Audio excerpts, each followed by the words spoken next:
Welcome, everyone. Guided by Science is a unique collaboration between 4 of the leading environmental prizes on Earth. The Blue Planet Prize, the Tyler Prize, the Heinz Awards, and the Volvo Environment Prize. Today we're going to have some fantastic people with us who have all won these prizes. And we're going to have a nice discussion on solutions for the future of the planet. The Earth has a budget, just like anything else. If we don't put a price tag on nature, we are effectively saying nature is worth nothing. There is less and less fish to catch. Understand the place of nature in our lives. It's not simply amenities, it's essential. We want a silver bullet. It's always, just tell me the one thing I can do to solve all of this. There is no one thing. It's a complex situation, incredibly complex. When you replace a carcinogen with a sugar or starch to make a bio-based plastic, that's green chemistry. CO2 lifetime is 100 years, 1,000 years. But methane, ozone, their lifetime was around 10 years. Black carbon is about 10 days. So if you put diesel filters, that black carbon in the air is gone in 2 weeks. So its climate effect is gone. That's basic physics, and there's no way to beat basic physics. We can do it. We can sustain the ocean. Our survival demands it, and our children deserve it.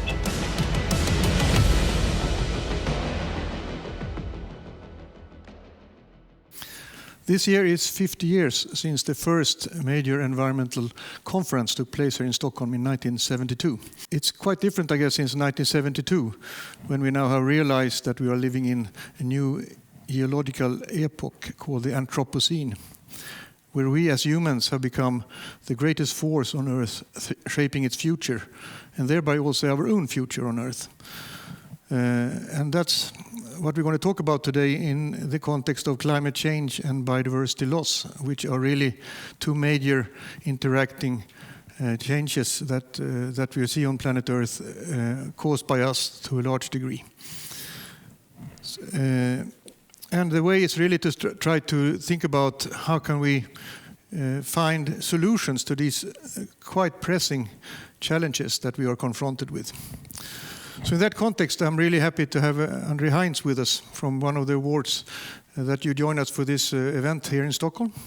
And it's great that we can do this collaboration with you and the other 2 prizes. The floor is yours. Thank you, Professor Folke, and for inviting the Heinz Awards to be a part of this joint collaboration to elevate and focus on the achievements of scientists working at the forefront of climate change and sustainability. During its 26 years, the Heinz Awards program has recognized more than 65 individuals whose innovation, courage, and persistence have produced enduring environmental impact. The pace of climate change and biodiversity loss and environmental degradation is moving at an alarming speed that requires global cooperation around actionable items. The environmental scientists we will hear from today are the problem solvers we need, developing the tools, approaches, and partnerships to address seemingly insurmountable challenges. So it's my honor to join this distinguished group in urging everyone to work together with urgency in your efforts. Thank you. Thank you very much, and thanks for being here again. And it's my pleasure also to introduce a dear friend and colleague who is part of the scientific committee of the Volvo Environment Prize, Professor Thomas Elmqvist. What do you look forward with this event? Anything in particular that has crossed your mind? Well, I think I'm very excited that finally we can see the biodiversity and climate agendas coming together, and we have representatives of some very prominent scientists from around the world addressing biodiversity and climate. And I think when the science of biodiversity and the science of climate change come together, that's where we find really new and important solutions to the challenges we have. Absolutely, and actually let's move into the first thematic area then, biodiversity, and think about what it really means for the future. I think in the old days people were thinking about biodiversity as species that you were conserving or setting aside in reserves only. But today I think there's a strong awareness now that without biodiversity we won't have a healthy planet because it provides critical functions for our own lives and our development and societies and our economies, and it generates all the critical ecosystem services that we are dependent upon. Gretchen Daly's research is focused on how to integrate the values of nature and ecosystem services into planning, policy, finance, and management. It's critical that we bring in climate stability, flood control, water purification, and these basic benefits that we pay for one way or another, either through nature or through trying to build substitutes, which we don't do very successfully and we can't do on the scale required. If we don't put a price tag on nature, we are effectively saying nature is worth nothing. Wonderful, Gretchen. Fantastic that you're with us today. And I wonder, you've been working really hard now for quite some time, both theoretically, but especially in the real world, with trying to bring the value of nature and natural capital and ecosystem services and its significance into decision making. So what are your thoughts about that? What hoops do you see, and what are the barriers, and are you hopeful for the future when it comes to that? So I do have hope, and in terms of awareness, I'd say some years ago, if you asked people, they would say they're starting to get climate, to the point also made by Professor Elmquist, but they hadn't really gotten biodiversity, and that's changing, partly thanks to the Dasgupta review and thanks to other massive shifts that we're starting to see in major institutions around the world. They're saying, we get climate, now we really want to get biodiversity. And in the arc of change, going back to the early days at the Royal Swedish Academy of Sciences, we had the integration of ecology and economics beginning and spreading around the world. Shortly thereafter, we had a lot of inspiring demonstrations coming up in quite diverse places, whether in New York City, Costa Rica, across China, with today now the science, the technology, and much more in the way of the partnerships.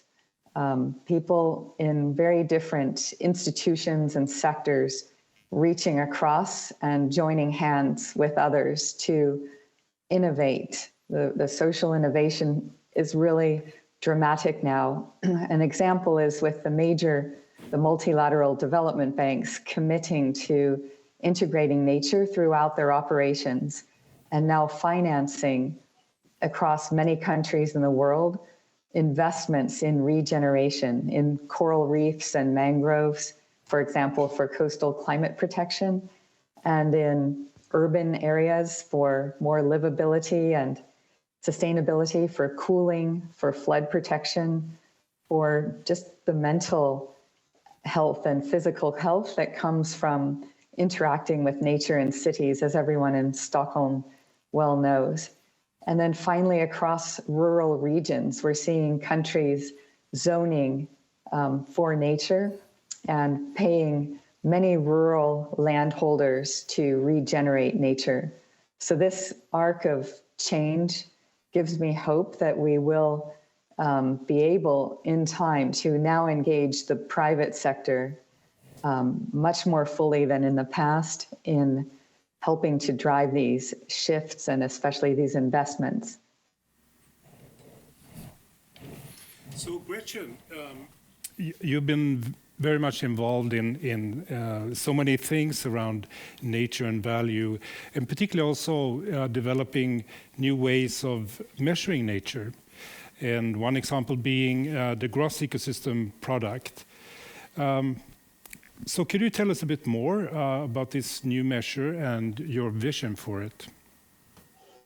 Thank you. Yeah, this is an exciting, most recent innovation. It's basically after years of recognizing that GDP does not capture most of the values of nature with which we need to be concerned today, an international group really led by China, put forth a new metric called Gross Ecosystem Product, GEP.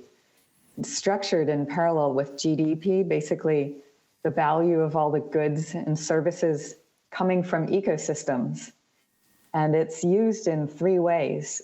First is just to help reveal on a regular basis to society all the different benefits coming from nature. The second main use is to guide these investments, especially from downstream, downwind, or just kind of down the supply chain, people like all of us, guide investments into upstream or upwind, rural land stewards to help transform to more sustainable practices that enhance the flow of benefits to people. And then third is to track progress and see whether these investments and the policies behind them are really delivering what we need. So this is being scaled across China now with over 200 million people being paid on a daily basis today to regenerate ecosystems. And other countries, since the United Nations Statistical Commission certified this metric along with the whole system of accounting behind it. Since that happened 1 year ago, many other nations are raising their hand and asking for assistance with implementation. So right now we're working in several other countries in Latin America and Asia. And this metric is really driving some of the innovation we need across sectors, across society to guide our path. Thank you very much, Gretchen. This is extremely exciting, I think, what you're up to there, and really trying to embed critical things from the planet in our daily decision making in these new approaches and measures. And let's move over to Partha Dasgupta now, who has done, mildly speaking, similar things. Partha Dasgupta's work has been wildly influencing the field of environmental economics, poverty alleviation, and how to integrate nature's values at the heart of economics. What I've been trying to do is to bring those concerns, the protection of those other critters and the processes that are driving that system which he enjoys, as part of our daily reasoning. And that led me to get more and more interested in trying to bring nature seamlessly into economic modeling, to understand the place of nature in our lives. It's not simply amenities, it's essential.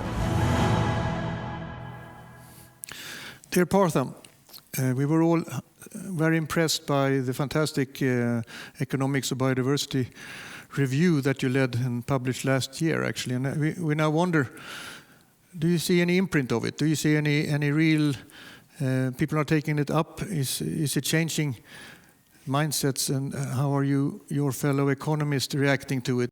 I'll take your questions in reverse order. I think it'll be most useful. The review, when it was being written, it was commissioned by the Treasury, and my team sent out the chapters in progress to something like half a dozen experts per chapter. So it's had a huge amount of refereeing, if you see what I mean. Not just economists, but ecologists, environmental scientists, earth scientists, and so forth. And then they got views about the review, and they all turned out to be very, very favorable, from something like 25 to 30 world experts. So I think I feel pretty confident about the acceptance of the grammar that I was presenting. And the review is really a grammar. It's intending to change the way we think of the human economy. It's been widely appreciated as I see it, given the number of events I've been asked to engage in since publication. But there's a huge gulf between acceptance of an intellectual framework and acting upon it. And there I have very mixed feelings and mixed impressions of the future. On measurement of ecosystem services and this integration into national accounting systems, That's happening. And that's going to continue to happen because there are many forces at work requiring of it, and governments are subscribing to it. That part is the easier bit. The harder bit is to act upon, for example, the global commons. I do not see any sign of the oceans, the open seas, being part of policy, international policy. The trillions of dollars of goods that are transported across the oceans, they're not charged for. We should be picking up rents to reduce the pressure on it. And that money could be used for enormous amount of needed work. For example, supporting countries which house the world's greatest biodiversity, the tropical rainforest. Those are global public goods, but they happen to be within national jurisdiction.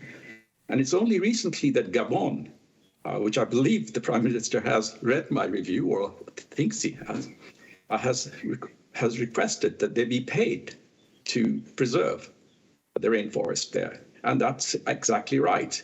The country housing in global commons should be paid, just as payment for ecosystem services at the national level is practiced. That should be encouraged. So there's that class of issues which are not being discussed yet, at least so far as I know. And the review was very strong in favor of them. And thirdly, of the third set of issues that are nowhere near to being on the agenda of Stockholm 50 plus or COP26, COP15, is demography. We are now 7.8 billion in number, and that's a huge load on the biosphere.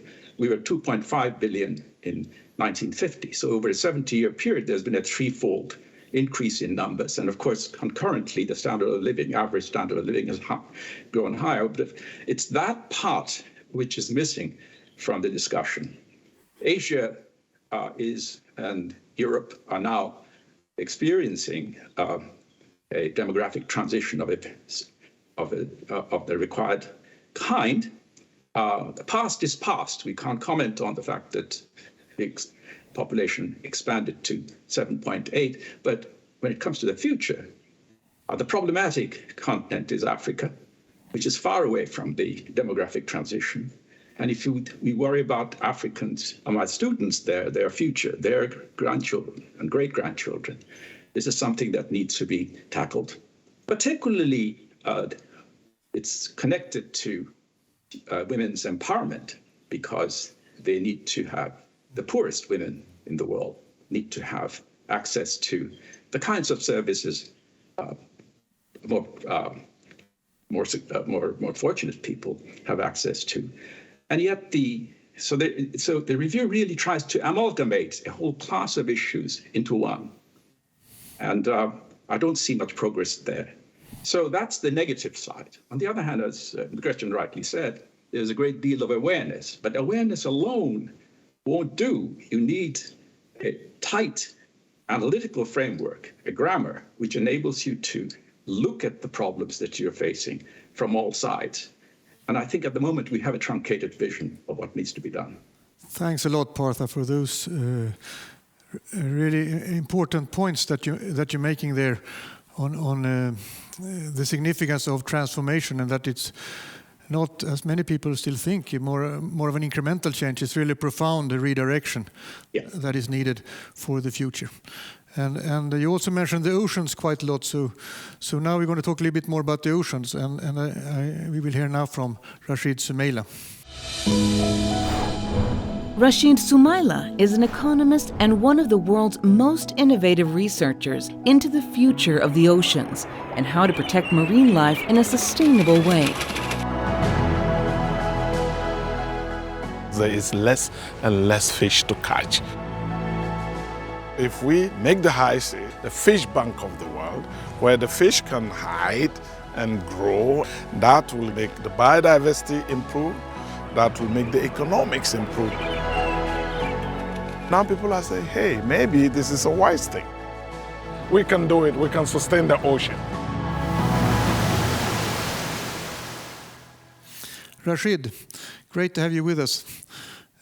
You have been working a lot on overfishing, and you burn for doing something about it. Can you tell us about your assessment of the state of the art and whether it's a hopeful future for that critical issue?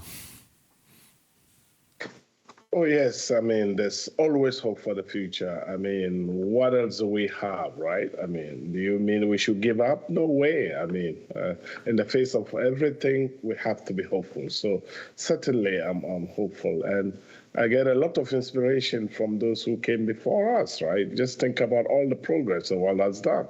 Whether you're talking about civil rights, you're talking about gender rights, and all the other things that we have made progress on, even though we still have a lot of problems. And all this were achieved through the work of hopeful people. So yes, I'm hopeful. Thomas? Yeah.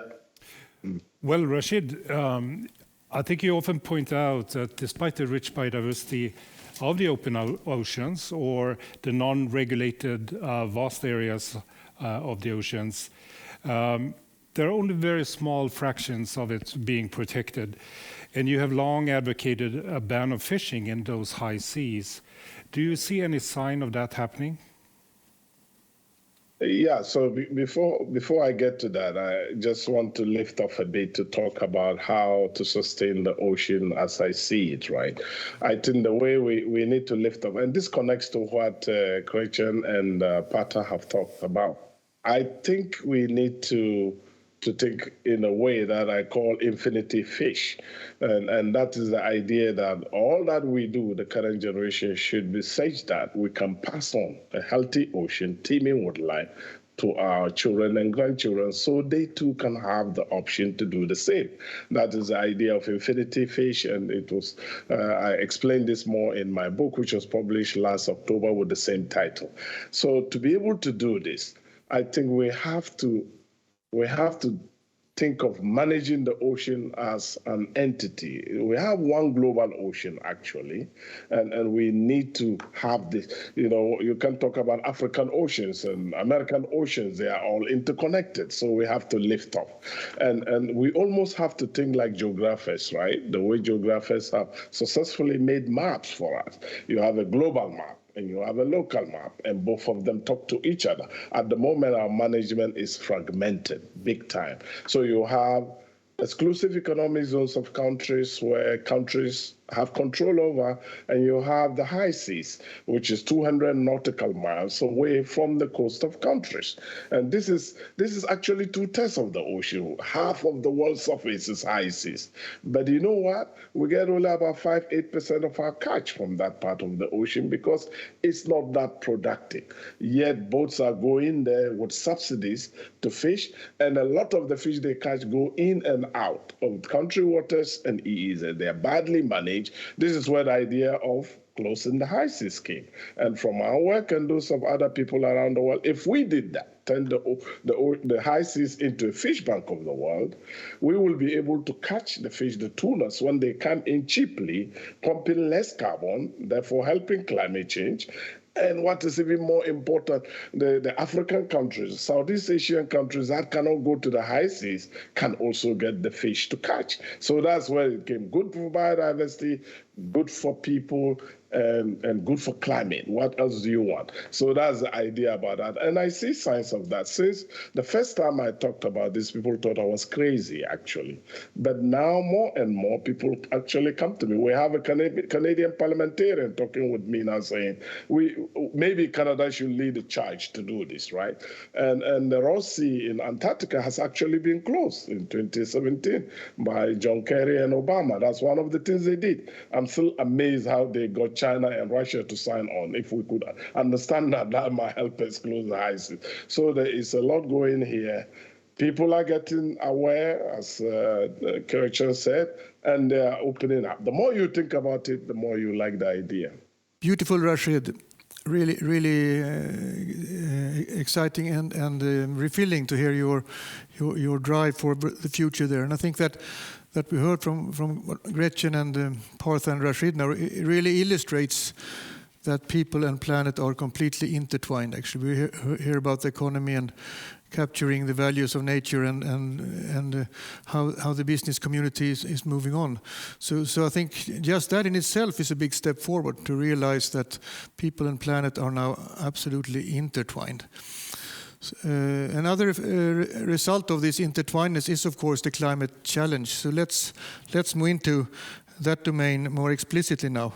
And we will start with a film about what we are doing to the planet. And a person who has done a lot of work on that, which is James Balog. And our film team, here from doing the films for the Volvo Environmental Prize, had the opportunity to record him while they were in Colorado. And here's the presentation of that. James Balog is an explorer whose documentation of ice and glaciers has played an invaluable role in understanding climate change and its impacts on the planet. I wanted to have a way to visually manifest the effects of climate change, and it's very, very hard to do that. There's a lot going on in the atmosphere, but it's invisible. And I spent quite a few years thinking about how I could do that, and felt like I was stuck. But then I got a couple assignments to go and chase glaciers, and that got me to thinking that through glaciers you could visually manifest climate change. And from being out in the field for a year, chasing glaciers in a conventional sense, I cooked up this idea of the time-lapse cameras that would get left behind at all of these different sites and photograph every hour or half hour as long as it was daylight, and create a story of how the landscape was changing.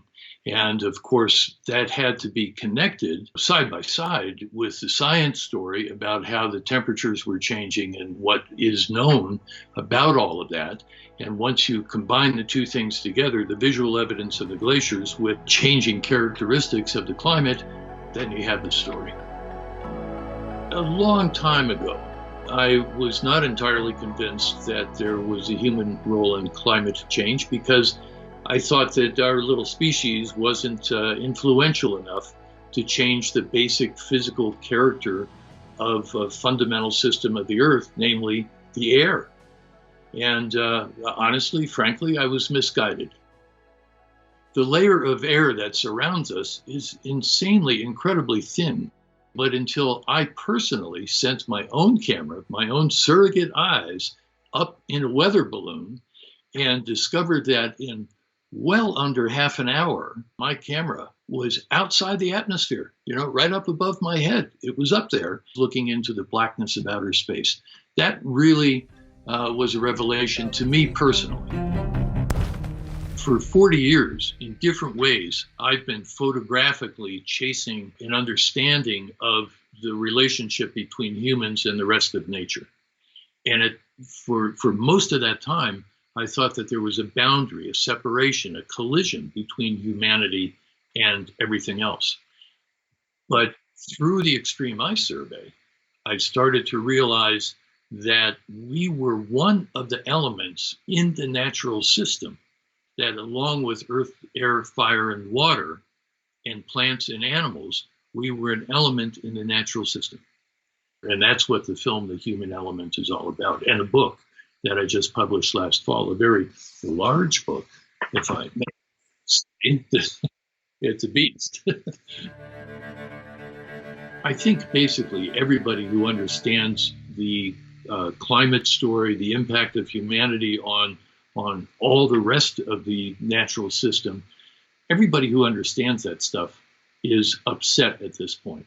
I don't want to live in a state of depression and despair, and I have to have hope on behalf of my children and my grandchildren, if nothing else. And I take hope in not just from my own internal mental programming, but from the fact that there are things that are changing a lot, in the way transportation energy is being used. Certainly the move very quickly towards electric cars has had an enormous impact. The renewable energy, we are moving. And to some degree, the capital and technological system is helping to push us along. So That's all good. And all you can do is, keep your fingers crossed and keep smiling and doing your work and pushing forward.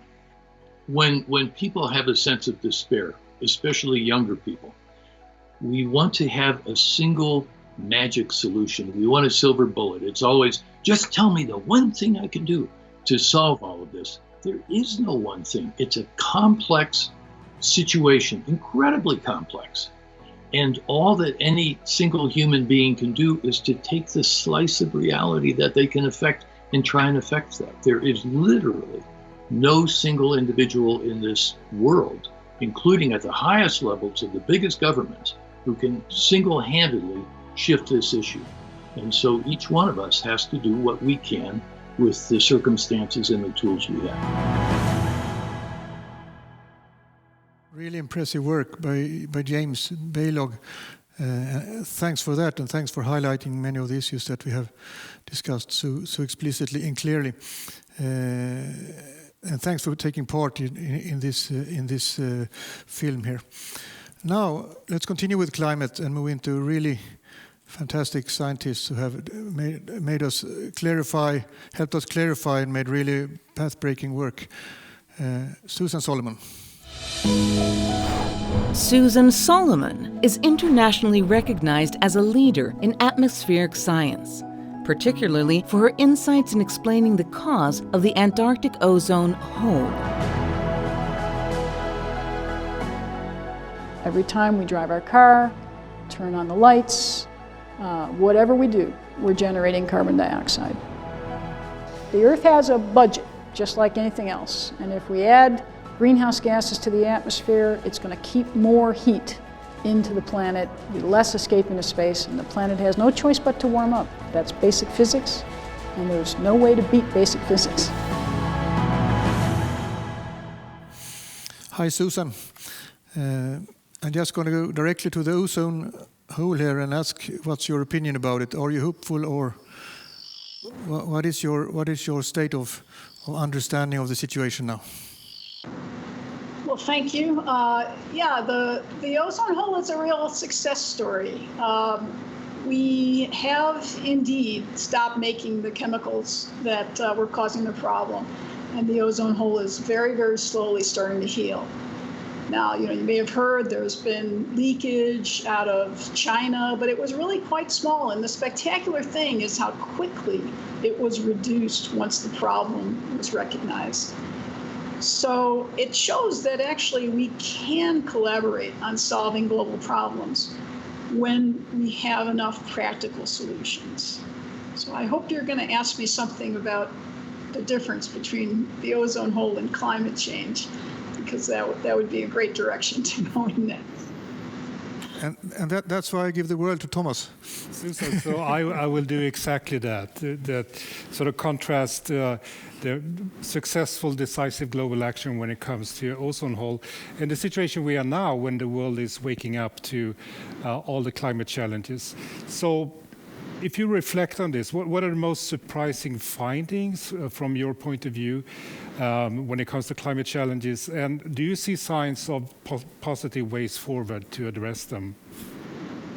Yeah, that's a great question. I am incredibly optimistic about this. Let me tell you why. Because I think that we make our best progress on solving environmental challenges when things become perceptible.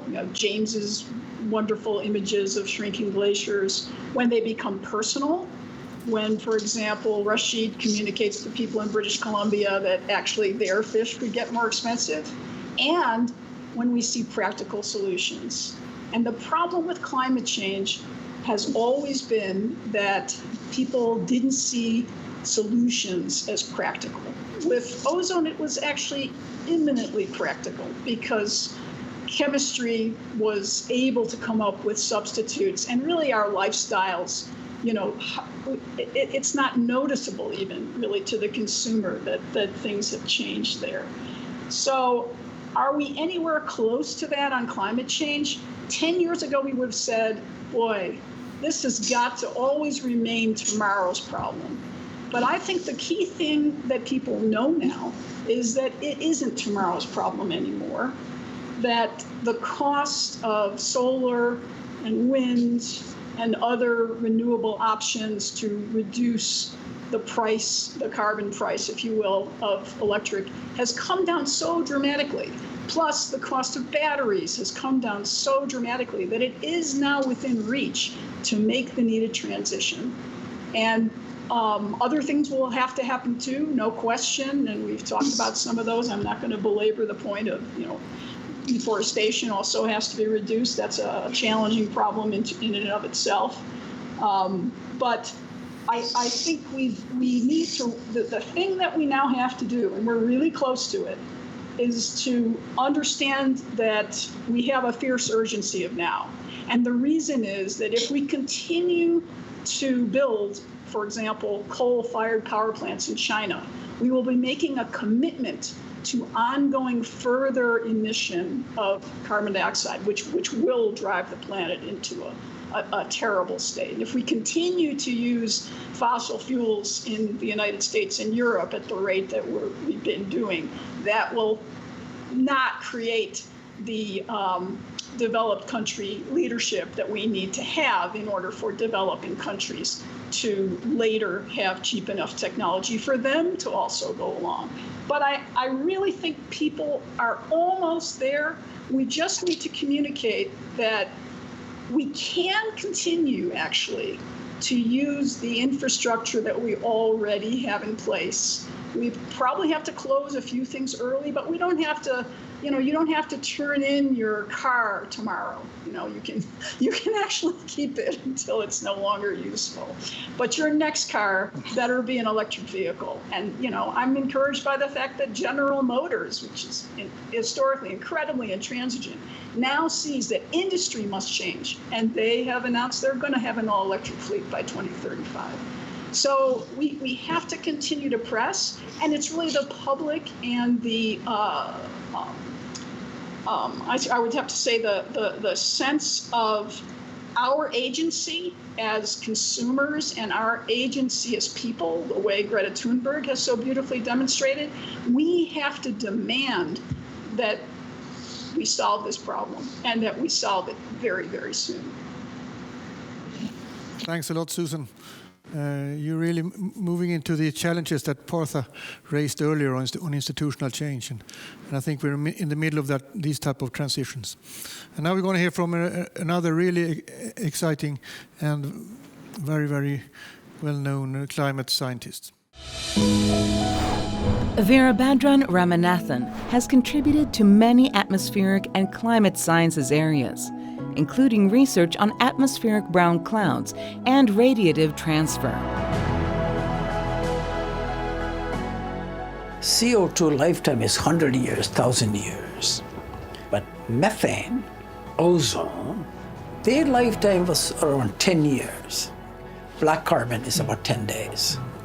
So if you put diesel filters, that black carbon in the air is gone in 2 weeks. So its climate effect is gone. Just to continue what Susan started there on the sort of hope for these transitions, I know that you have for a long time now worked not only scientifically on the issues, but really tried to shape the policy and governance challenges in this context. So what is your view on that? Are you also hopeful that we're going in the right direction? I want to build on the theme of the fierce urgency of now, which Susan talked about. We are highly likely to cross the 1.5 degree warming in about 8 to 13 years from now. And with unchecked emissions, there is at least a 50% probability that the warming will cross 2 degrees in just about 25 years. So our timescale for actions to bend the emissions curve and bend the warming curve is about 20 years. So compare this urgency with the fact that energy-related carbon dioxide emissions reached the highest amount ever last year. So we have a long way to go. And there are 3 steps. The first step is, of course, to bend the emissions of carbon dioxide and other short-lived climate pollutants like methane, hydrofluorocarbons, etc. But that's not enough by itself. The second step is to take out somewhere between 200 to 400 billion tons of carbon dioxide that's already up in the air. This is called carbon extraction, negative emissions, etc. That may look large, but remember, the amount of carbon dioxide in the air we have put already, that's about 1.1 trillion tons. That's just way too thick. Third step, since we have delayed actions, we have to work urgently on building climate resilience, at least for the 3 billion poorest people in the planet who still don't have access to modern source of energy. Basically, what it means, Professor Ernquist, is that climate scientists, we know what to do.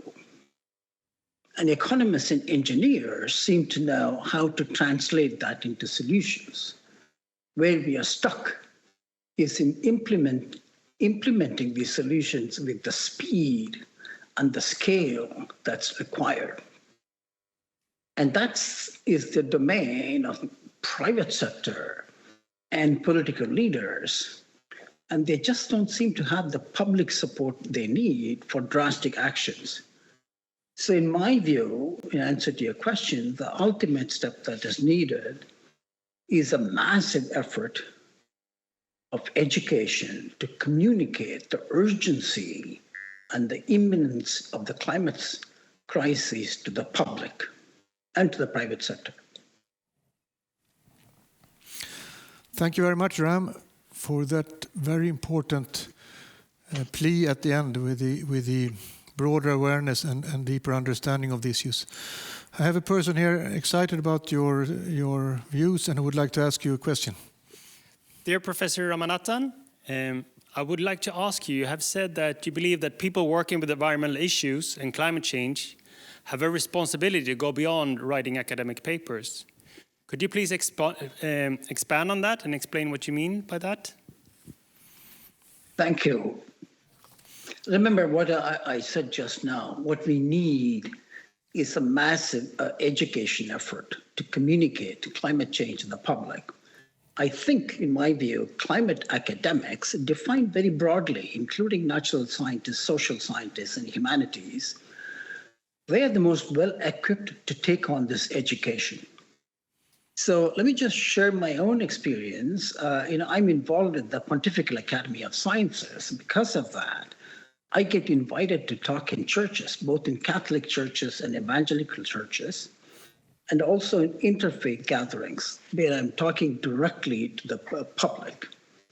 Almost always, the response from the public I get is, Dr. Ram, we did not know there is so much science behind the climate issue. So based on my experience, let me comment on what can academics do.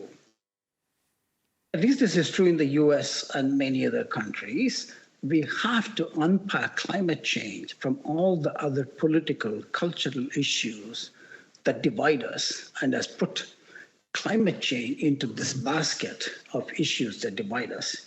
So there are many, many, many things we academics can do to help nudge this solution to this issue. Deep insights, very important one, and especially this training and highlighting it for people who can actually make a change, I think is really important, as you just emphasized. Now, our final laureate for today, and that's Paul Anastas. Paul Anastas is a pioneer in green chemistry. He has championed the development of non-hazardous chemicals and the redesign of manufacturing to reduce waste. When you replace a carcinogen with a sugar or starch to make a bio-based plastic, that's green chemistry. But it's not just about designing the products, it's also redesigning the way we make those products. Using toxic substances and generating toxic products, we want the day when that will be abhorrent and absurd. Hi, Paul. Thanks for all your great work with the green chemistry and showing that that everything doesn't have to be bad when it comes to chemistry. It can really make a good contribution. I was wondering about all the recent reports on the polluted planet and novel entities estimated by the planetary boundary teams that we're far beyond the limits. Where do you see the biggest sort of shortcuts or the biggest turnaround the ship, so to speak, when it comes to green chemistry that could really make a difference for the future of humankind on Earth? Well, first of all, thanks for having me, and I want to congratulate Stockholm Plus 50. I also think that it's really important to mention that, you know, the Heinz Award, the Volvo Environment Prize, the Blue Planet Prize, and the Tyler Prize, these play an absolutely critically important catalytic role. And so I want to tip my hat to the awareness raising that they have done.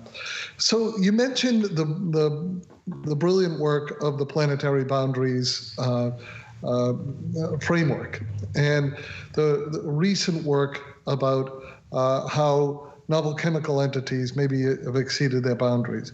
And I think that is so important for people to have an awareness of, because quite frankly, of all of the planetary boundaries that have been discussed, chemicals have been a little bit more difficult to wrap our heads around. I think it's critically important to start from the fact that we all know all we have is matter and energy. That's it. And green chemistry is all about redesigning the matter, the material basis of our society and our economy, including the materials that are used to generate, store, and transport our energy. And that's important because changing not simply the quantities, and this is the big point, not simply the quantities, but the inherent nature of our materials and energy that we use, from toxic to helpful, from depleting to renewable, and degrading to restorative. So that's the work of green chemistry every day, that's touching absolutely every sector. Because at the end of the day, while it is essential and central for us to understand problems through monitoring, measuring, reviewing, assessing, and characterizing those problems, we know what is, of course, the only reason to deeply understand a problem is to inform and empower its solution at scale. And that's what green chemistry is all about. Wonderful. Exciting. And I see another person in the audience now being excited about what you just said. Hi, thank you, Professor Anastas. As you know, or we all know, that CO2 is the ultimate driver of climate change. But on the other hand, you have also said that we shouldn't only see CO2 as a waste. So can you expand a little bit on what you mean by that? I probably have said that we should not see CO2 only as a waste, because it is possible that 100 years from now, people might look back on today, and with all of the great inventions and innovations, the greatest may be that we figured out how to turn our most dangerous waste, that of carbon pollution, into a tremendously powerful asset and a tremendously powerful value. So what is happening right now is some brilliant work by not just researchers, but people who are turning that research into innovations at scale, of how to use things like CO2 together with catalytic processes and combining it with things like hydrogen to make commercialized products, not just small niche products that prove the commercial case, but also to do things like building materials, like sustainable aviation fuels, using it for a wide range of large-scale applications. And I think that that's what is most important, is how we bring the perspective that the way that we do things now are absolutely not the way that things have to be, and are material basis of our society and economy can be aligned with our natural biogeochemical cycles. Beautiful. What a beautiful end for the second phase on the climate challenges by Professor Anastas. Paul making a really nice, important point about working with the planet and reconnecting what we do to the life-supporting biosphere that we're embedded in. I wonder now, let's have some questions and discussions from the floor, and I guess we will get all people up on the screen here. And join us for this Q&A 10-minute session. Hey, there you are, everyone. Nice to see you at the same time. Anyone from the audience who would like to ask a question? Yeah. I was wondering in what your thoughts are around. In recent years, we've seen a lot of the public discussion and public discourse pushing the climate agenda coming from a youth movement. We mentioned Greta, obviously there's loads of others. Do you think this will have an effect on public discourse and public debate and perception? Who would like to take that question? Susan, you started, I guess. Yeah, I'd be happy to. I think that it's huge that young people are getting engaged. I mean, one of the problems in the past has been that, frankly, it was only us old-timer environmentalists of the 60s and 70s who really, I think, had the passion and the interest level. But it's fantastic that young people are becoming engaged. Why are they becoming engaged? I think because we are beginning to see so clearly how perceptible climate changes have become in today's world. Heat waves, hot summers, hurricanes, floods, you name it, fires. It's become a very scary world. And I think that that's motivating many, many people in new ways.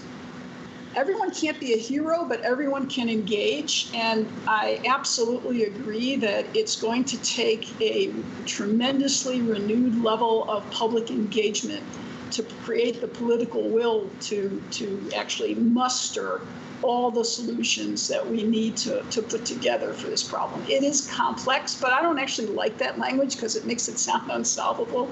Yes, there's no silver bullet, but there is a tremendous amount of silver buckshot, and we are buckshot, especially young people. We have a question from someone waving eagerly here in the audience.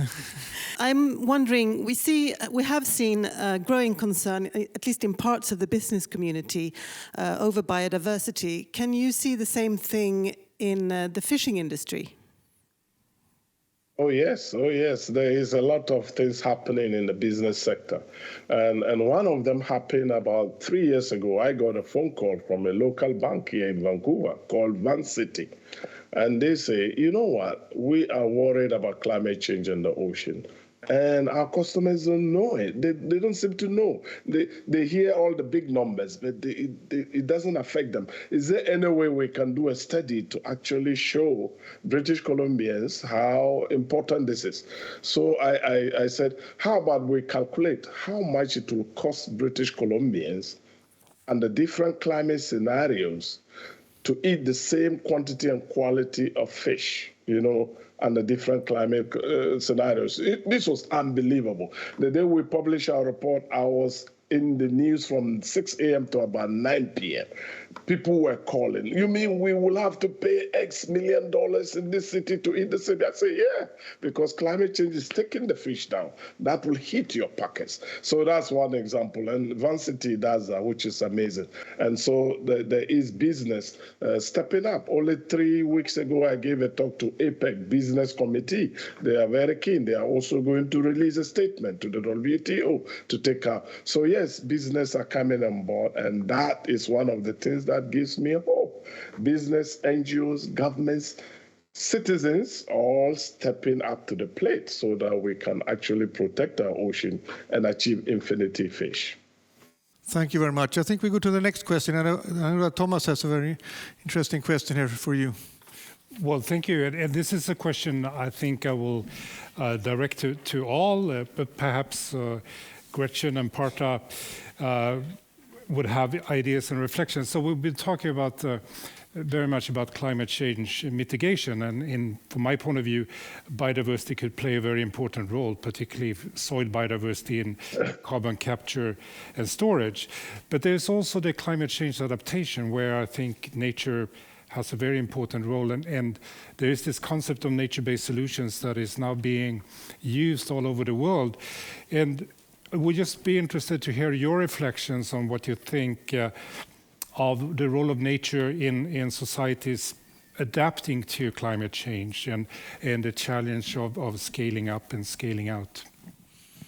Anyone who wants to go on that one? Partha, it looks like. Right, I'll be very happy to. Yes, thank you very much for the question. I think one shortcoming of the official formal literature on the economics of climate change has been to isolate, that it has isolated the climate system from the rest of what Mother Nature offers us. And what the rest of Mother Nature offers us is just enormous. The climate nature-based solution is something which is surprising to sophisticated people, but totally unsurprising to the person who tills the soil or who goes fishing in the coastal fisheries of Africa or Asia. Or they're constantly seeking and implementing nature-based solution. That you mean investment in nature. And investment in nature is very different from investing in a road building project or a housing project. It essentially means leave her alone and let her rejuvenate, regenerate. So yes, in regard to the earlier question that was asked, this is the economics of nature, of the biosphere, really engages every aspect of our lives, and we should not be surprised by that. That's a beautiful thing to say, that we should not be surprised of it. Yeah, you're absolutely right, because we're sort of embedded and intertwined in it. Gretchen, did you have any reflection on that comment, Thomas' question?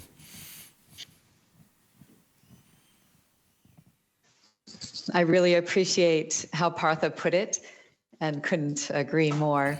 I'll just go a step further and say that in the spirit of others' reflections here, Ram, Susan, and others, all of us, we need to promote change that in a tangible way that people can relate to, and advance models of success that ignite the imagination and drive kind of inspiration and further innovation. And we now have a lot of really, really inspiring success stories in this context of nature-based solutions that involve people at every scale, from the local levels, actually going out and shifting practices, shifting what's going on in little segments of coastline or along rivers or up in the mountains or in urban areas, opening up more space and fostering the conditions that allow nature to recover and regenerate. And we see all the science and modeling supporting this, showing that these investments will have a high return, a high payoff, so that we can be really efficient in how we design these kinds of policy shifts, and then with GEP enabling us to track, their impact in biophysical, in economic, and in other aspects, other terms, capturing well-being of the biosphere and of people. And thank you all for being part of this exciting moment in life. Thanks to the audience for nice questions and reflections, and especially thanks to Thomas and to all the six of you, the laureates, for taking your time and interacting like this in this experiment. It's been really, really nice. So, and I especially liked what Gretchen said, that we have to ignite imagination, and I am certain that you will have ignited a lot of imagination among those who will listen to this recording. Thanks a lot for participating, and I also like to thank the Blue Planet Prize, Tyler Prize, and the Heinz Awards for this joint collaboration. Thank you very much.